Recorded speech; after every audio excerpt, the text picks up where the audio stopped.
Hey, fellow stock cardians, and specifically stock cards, portfolio publishers, and creators. I've been telling you about this special treat for a while, and so I'm so excited today to finally bring this recorded session to you.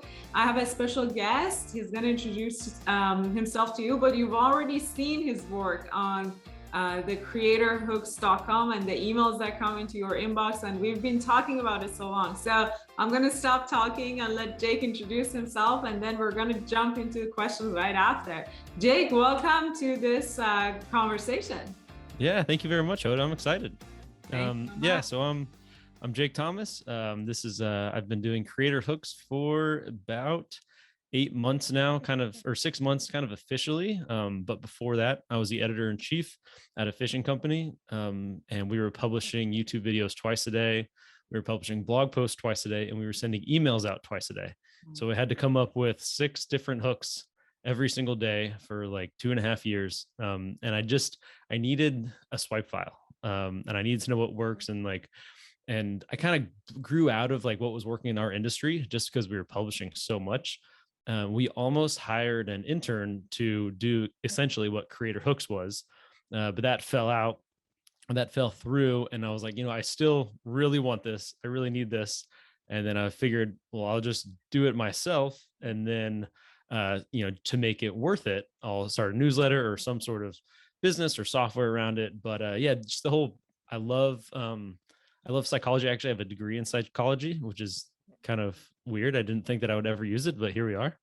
And, I'm just looking for frameworks that make people stop in their tracks, and they have to click, they have to listen. Nice. Yeah, I love your work. I know a lot of our creators. I've been talking to them. They all love your work.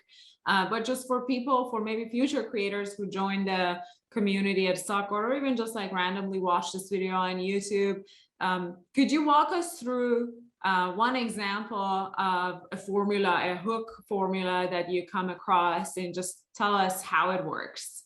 Yes. So there are these formulas that people just they can't help but click. And one in the finance industry is why we stop telling friends we are debt free. And a similar one in the YouTube industry was, I've stopped asking people to subscribe, you should too. So it's the same concept, but it's adapted to the specific audience. So we stopped doing this kind of like best practices or this kind of harmless thing. And you kind of ask, when you read it, why would you stop doing that? Like everybody else is asking people to subscribe on YouTube. Why would you stop? Or what's the harm in telling your friends that you're debt free? So that's just a great example of it. It doesn't really matter what industry you're in.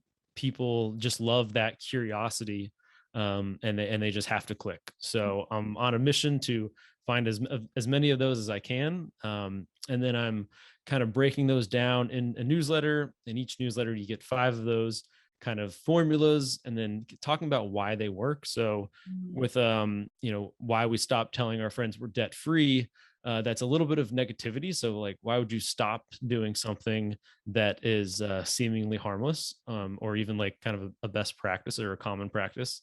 It also has like some curiosity. Like if you're asking yourself, why would you do that? So so in the newsletter, I'm breaking down what exactly is making people click, so that you can kind of free yourself from those strict formulas. And once you understand what are those elements that make people click, then you can the world is your oyster there. Like you can do anything if you know how to get people to click.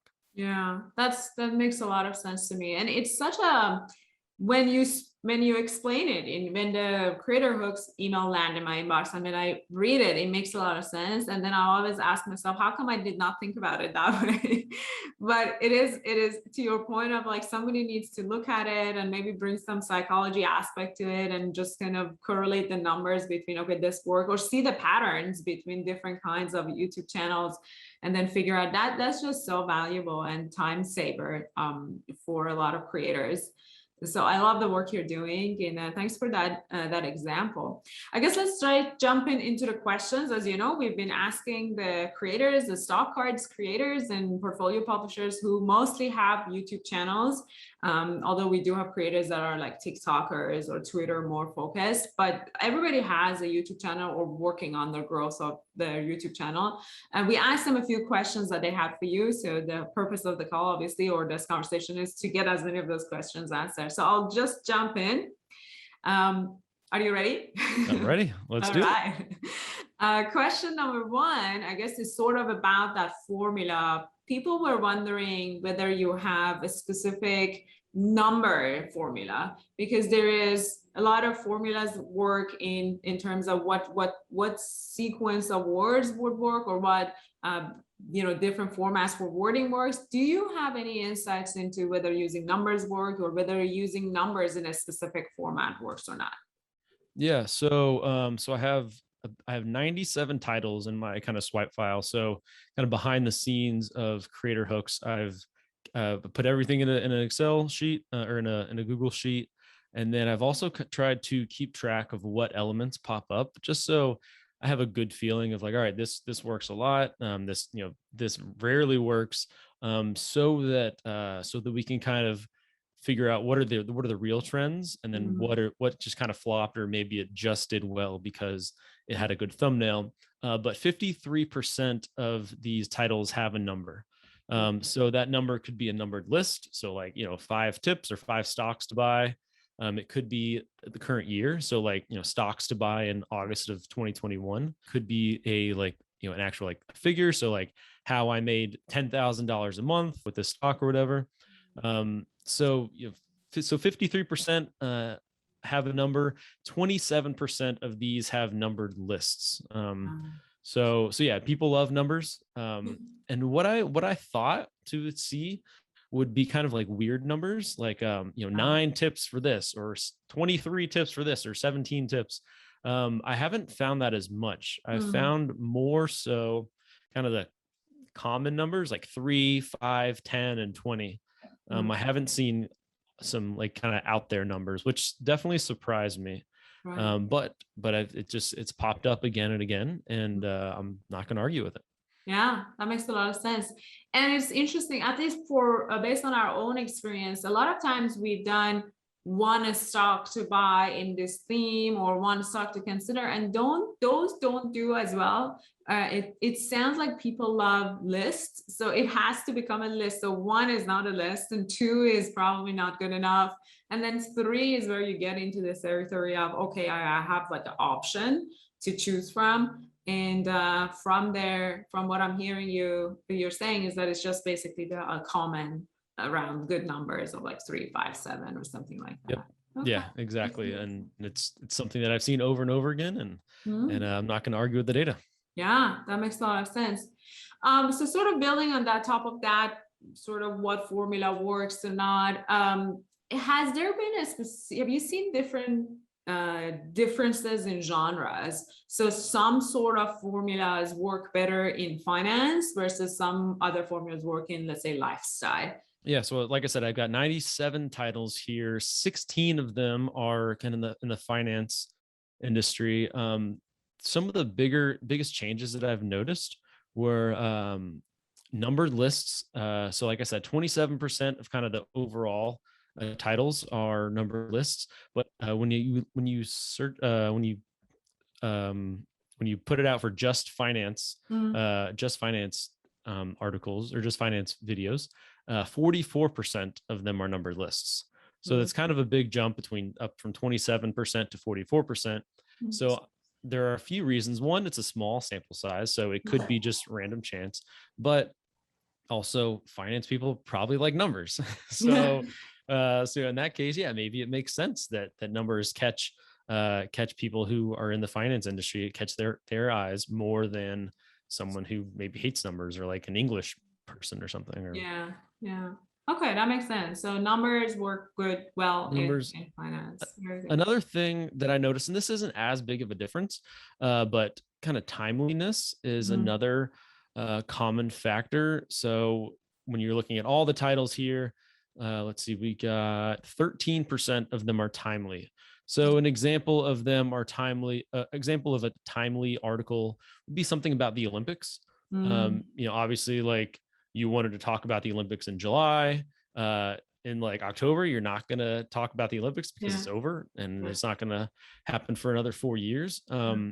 So we have 13% for all of them. And then what I say it was 19% for just finance. So one potential reason that is because the finance world is always changing. The stock market is always changing. Yeah. Maybe there's a pandemic that's making it change, Yeah. or some big hire, or whatever it is. So the stock market is always changing. Yeah. That's not exactly the same with fitness. So if I Mhm. want to get a six pack, I need to eat less and I need to start working out. It's kind of always the same. Our bodies aren't changing, Yeah. but the market is changing every day. Yeah. So I think you probably, if you're in the finance industry, you want to talk about timely, timely topics. So I think it's Charlie Chang. His best videos every month are talking about like top 6 stocks to buy in August of 2021. Mm. And he does about a video a week. And for the past several months, his best video every single month is the really timely video. He puts it out in the beginning of the month, Yeah. and he's like, hey, here are the top 6 stocks to buy right now. Yeah. And that's like, he's really capitalizing on timeliness, Yeah. because people want to know what's happening right now. Yeah, that makes a lot of sense. Actually, one of our partners is Joseph Hoax from Let's Talk Money channel, and he does that as well. And he's one of the videos that works very well is the one that he talks about his portfolio, and he does it at the beginning of each month. And sort of people are like waiting to see. And then he always does, so it's a combination of timely and numbers, right? Like to your point of like numbers work and timeliness work. So put these two powerful, I guess, themes together, and it works very well. Yeah, I love that. exactly. And then Mm. there's also something I've noticed, and I started this, a couple months ago, so it hasn't been quite a full year yet. Yeah. But when I first started, it was in the beginning of the year, and in 2021 seemed to be like in twice in every newsletter edition. But as we're kind of in the heart of 2021 and we're kind of moving towards the back end of 2021, it's not really news anymore. It's not new. It's not timely. So I've seen a lot fewer videos have in 2021 in them. Mm. So obviously, like, in August 2021 is different, but if you're just talking about like, best apps to use in 2021, or Yeah. whatever trend it is, Yeah. I've definitely seen them fall off. So I'll be interested to see when it starts picking back up. Are we going to start talking about in 2022 and in Mm. November and December and Mm. January? So that's another thing where just timeliness it's not timely anymore to talk about in 2021. That makes sense. Yeah, I've heard people do that as starting from towards the end of the year, starting preparing for the next year, and the topics are showing up. But it would be really good to sort of nail down when is that window of opportunity. Is it like December to March, or is it like November to February, or like is it 5 months, is it 4 months? That would be really helpful, sort of time bounded. Yes. As you gather more information. In terms of the number of titles that you have, I guess the sample size is growing every day as you gather more information. Have you done any statistical work in terms of finding correlations between the specific words? So some words that are in the title, maybe positive words or negative, or maybe it could be even like a genre. It could be specific words, or it could be a specific genre of words. Have you done any work around figuring out those specific things that needs to be in the title that has really high correlation, or maybe even negative correlation with success of the video? Not exactly words, but more of the twist. So let's see, 37% of the titles have some sort of negative twist on them. So my favorite example of that is the number one skill you're missing to make running easier. So you could do the number one skill to make running easier, but when they added that twist of the number one skill you're missing, you got some negativity, you got some curiosity there, and that did 9 times the average of the recent videos on that channel. So it just blew it out of the water. So I haven't seen any specific words, but just adding that sort of negative twist really seems to work. Another example is the ugly truth of entrepreneurship you don't see. So it's not just the truth, which, that in itself has a lot of curiosity. Yeah. It's the ugly truth, which brings a little bit of negativity to it as Mm, well. mm. I think it was Neil Patel that said, this is like a topic's evil twin. And I love that. Just, this is running's how to make running easier is evil twin, the number one skill you're missing. Ah, So yeah, I haven't seen any specific words, but just that negative twist. There's a lot of videos that are kind of get really, really good hook scores, and that do way above average, that have a yeah. negative twist to them. So that's sort of like a lot of videos talk about, oh, I quit my job, or things like that, and then this is sort of building on top of that. I love that formula, because you could easily do a lot of that in finance. You could say number one skill you're missing to become a good investor, right? Number Mhm. one things you do wrong in your portfolio, or like something like that, read in 5 your stocks you don't portfolio. want to buy. Five stocks you don't want to buy. Yeah. Or things, I think you had one formula about regret. Yes. 5 stocks I regret buying, or like 2 stocks, 3 stocks, I guess, 3 stocks I regret buying, or something like that, Mhm. Yeah, potentially. exactly. Yeah, I think that hook was 8 hunting rifles I regret buying. Okay. Uh, but and that's in a totally different industry. We're talking hunting industry, but the same exact formula could do really well Yeah. if you're talking about stocks you regret buying. Yeah. Yeah. I mean, it's the opposite of like a lot of people like these topics of like, I mean, we've seen like Doge millionaire, or all this kind of like this guy became a millionaire. Now we can kind of say the opposite of it. This is why somebody went broke. Yep. 5 stocks that made you broke, or made this guy broke. So something like that would be Yep. very interesting to see. And just kind of going back to the timeliness factor, what do people want to know about? Like if crypto is surging, people don't they might not really want to know about what how someone made a millionaire, because everyone's becoming a millionaire if they bought Doge a couple months ago. I'm recapping a few of things we said. We said list format works, numbers catches people's attention. Anything that creates curiosity would work. Negative connotations work. Challenging a common accepted truth could work. Those are sort of like the 5 things we've so far covered. Makes a lot Yeah. of sense to me. Yeah, so just kind of breaking it down, curiosity, like some element of curiosity. 42% of the titles have an element of curiosity. So like the truth about, or we have the secret money saving rule I learned in Japan. 37% have negativity. 27% have a numbered list. And then we have beginner tips. So 15% of the videos have beginner tips, which beginners are kind of like naturally the biggest audience, or the biggest section of any audience, because everybody has to start somewhere. Yeah. And obviously you got to balance that with who are you talking to. Do you want to have a channel that's talking to beginners? But yeah, beginner tips works really well. One video that crushed it this week was how I did my first push-up.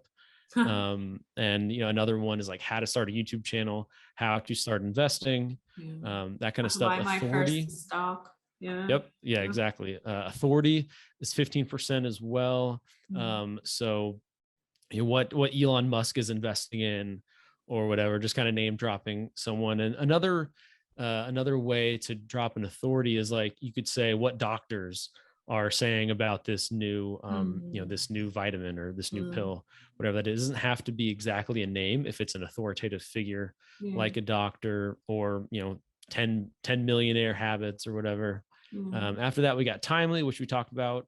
New opportunities. Mm. So if it's like a new stock, or a new way of investing, Mm. those work well. And then also deep desires. So like, what does your audience really want? If you can speak to those deep desires.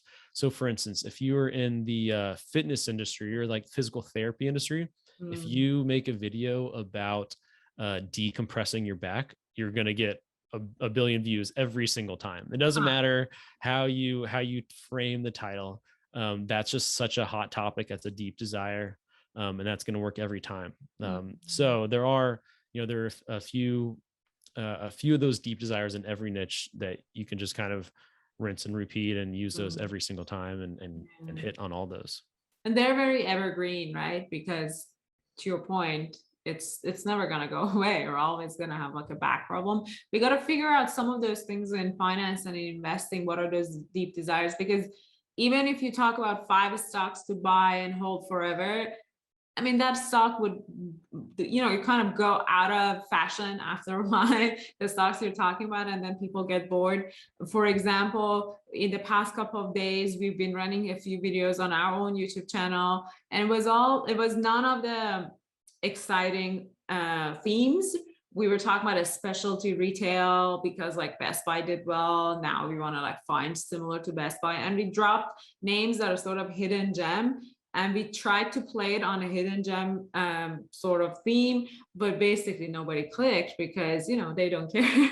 They don't care. So it's difficult to figure out what is that, because everybody would want to find hidden gems, right? Isn't it? That's the whole purpose of like a lot of these watching the videos. Like, you don't want to hear Apple, you want to hear like what is Mhm. that next stock. But then if it doesn't, it's like a balance between hidden gem and the other one that Yep. that kind of works for people. Yeah.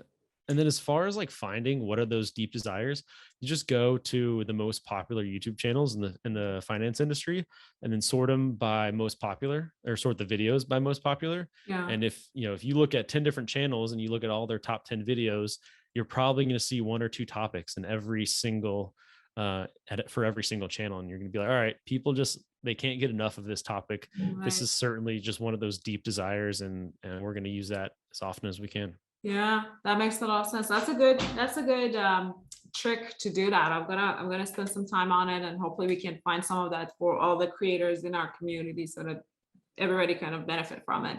That makes a lot of sense.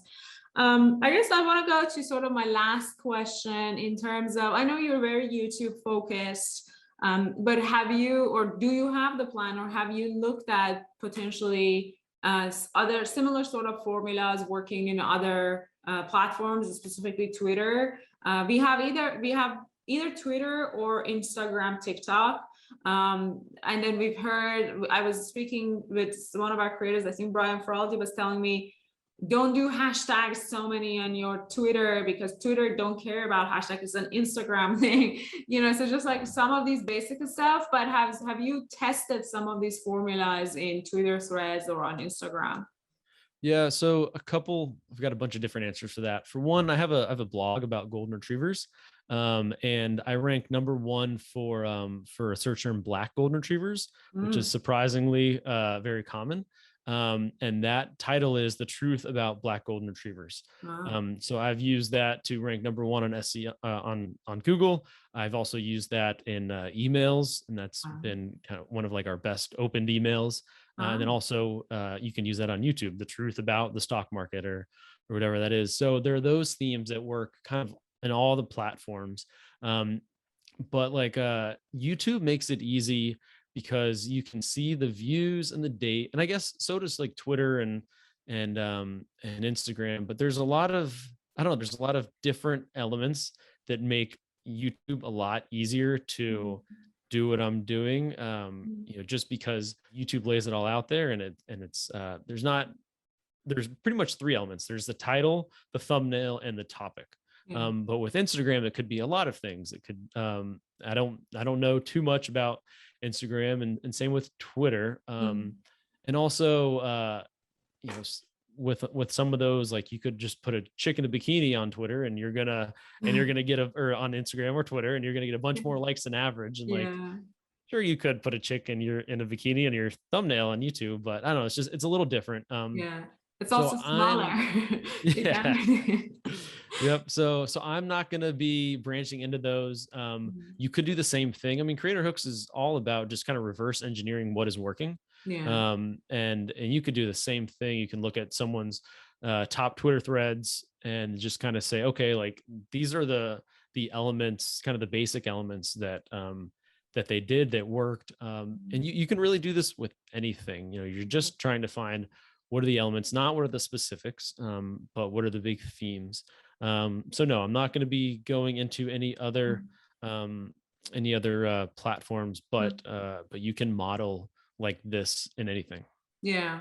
That makes sense. Yeah, it's the approach you're taking. It can be replicated if somebody puts all the time and effort into it to figure out that formula. That makes a lot of sense. All right, so I think those were most of the questions that our community of creator asked. Is there anything else you want to leave us with, some sort of an advice? Otherwise, just tell us where we can find you and tell us some of the good news that are coming. What's up for you, and what's the next step for you? If there anything we can do for you as a community, of course, let us know. Cool. Yeah. No, I think just looking at what works and modeling that. It's like, yes, we do that on YouTube, but also you can look at other offers.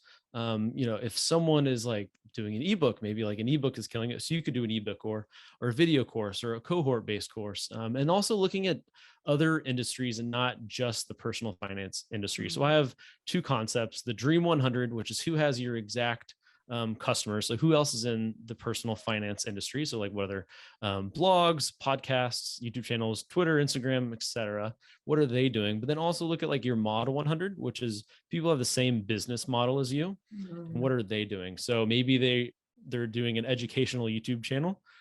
How are they crushing it, and what can you use from their success for you? So if someone has a really good podcast, how can you use the same thing? So just using kind of using those two concepts to grow your businesses, I think is going to work really well. They're evergreen, so you can always stay on trends. So yeah, that's what I would tell someone to do. You're never going to run out of ideas that way.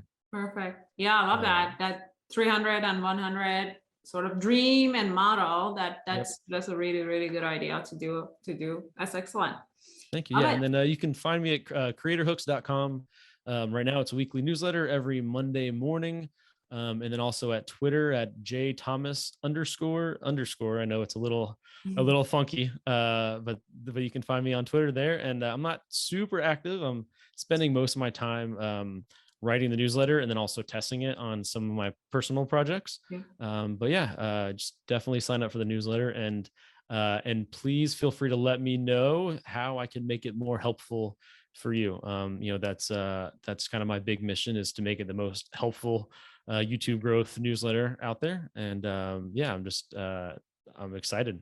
Excellent. Yeah, well, we'll put all the links and the stuff in the show notes. Also, when I send this as an email to our own creators, I'll make sure they have all of your links, although most of them know you already. So we're big fan of your work, and thank you so much for giving us this time. Excited to collaborate with you and kind of see your success and hopefully follow your formula. And cheers to all of our sort of community and the work that we're all doing. Thanks so much, Jake, for doing this. Yeah, thank you, Hoda.